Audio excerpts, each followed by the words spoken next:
The next project I have is to install the amplifier. So the main thing is getting the power cable from the battery through the firewall. A lot of how-tos have said behind the battery you find the main loom going through. Quite difficult to see because of the light. I'll try to zoom in a bit there. You can see the wires there. There is probably a space for 4-gauge wire to go through there, but I'll show you the problem with this is a UK model, which is right-hand drive. On the other side of that is that little beauty there, which is the blower unit for the climate control. Now there is obviously there's space behind there, but I can't get behind there with my hands. With a 4-gauge wire you might be able to sort of wiggle it through and wiggle it down. I'm putting in 0-gauge, so very difficult to get that through. Kids going past on their scooters, cool stuff. So basically the nice idea of taking the power line straight from the battery through the firewall here and straight down to the boot of the car, that ain't going to work on this model, unless of course you're running 4-gauge, and even so you'll have a lot of fun getting behind the blower unit. You can take the blower unit out. The manual says you need to remove the dashboard to do that. You might be able to do it without it, but I'm not going to be doing that. Too much like hard work. So I'm going to run additional cable, because I have found another beauty of a place through the firewall, but I'm going to have to run power cable from here across there to the driver's side. I can't really show you, but to the left of the master cylinder, the brake sort of servo there on the left hand side, right down through there and under there, there's a nice hole going through. It's got a grommet that you'll have to pull out, and I'll just show you where you have to go. So this is inside, or could do with a bit more light. I'm going to go get my torch. Okay, with a bit more light this time. So clutch, brake, accelerator. If you look from the accelerator pedal, just up, follow it up, and you see those 2 little white screws up there, those beauties. If I put my torch down, oh no, you're not going to see, so I'll just follow it in with the torch. Them, those beauties there. You unscrew those, there's a little metal plate covering those, and there's a rubber grommet behind that, and behind that's a hole that I have looked at and I think is big enough to run my 0-gauge power cable through. And then obviously the power cable will now run down the driver's side of the vehicle through to the boot. The way that I've got my install planned for the boot will also mean I've got to run the power cable back across the car unless I rebuild my box for the back.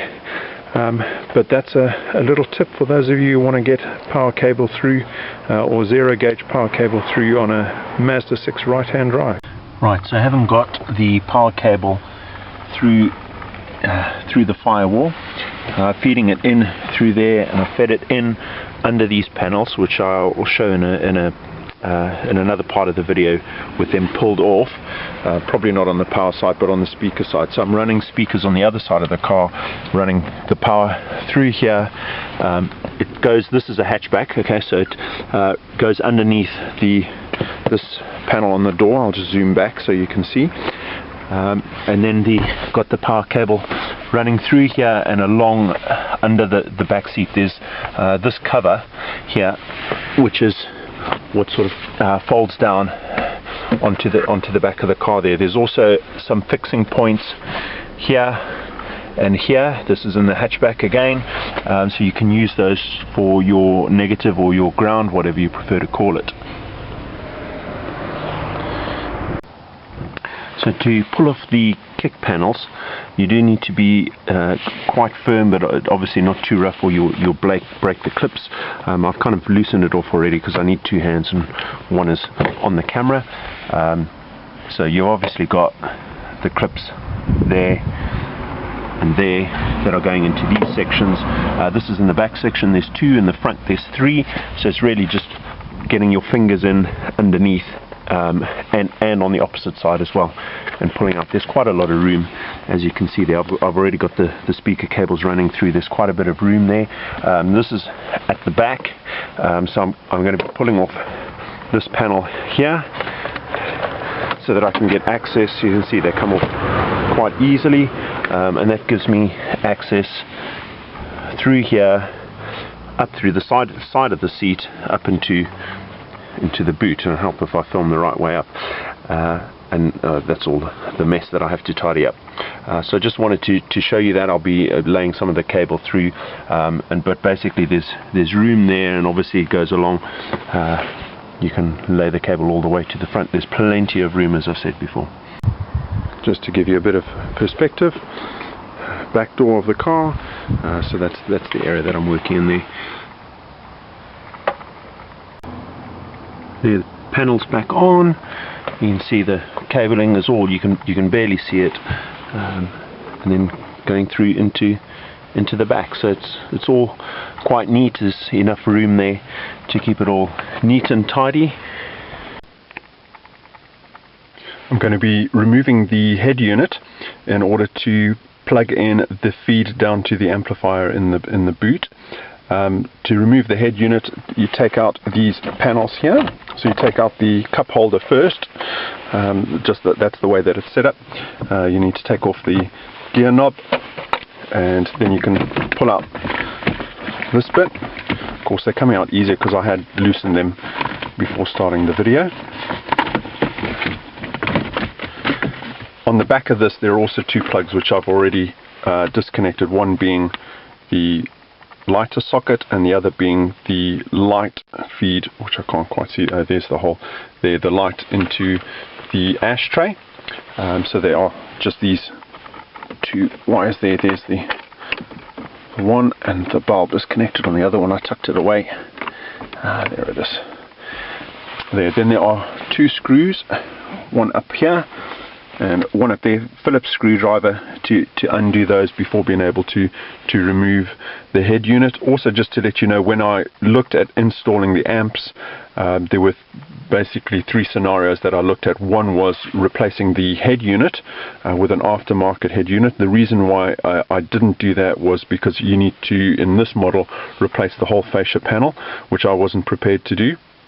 So the alternative was then to look at putting an inline converter, or wiring the speaker wires into the high level input if you've got that on your amplifier. Because I've got that on my amplifier, I've decided to go for the high level input rather than the line converter. I'm trying to keep things as standard as possible. The idea is when I sell the car, I can actually remove all the extra audio that I've put in, and the car kind of returns to standard as quickly as possible. When I pull out the head unit, I'll show you what I mean, what I've done at the back with the wiring. Something I forgot to mention, there's another bolt on the side of the radio through the glove box. This is a right-hand drive. That bolt up there, that's I think it's a 10mm that has to be removed before you can take the head unit out. So that's just through the head unit out. I've just got a towel over the gear stick to protect the fascia panel from being scratched. This is round the back there.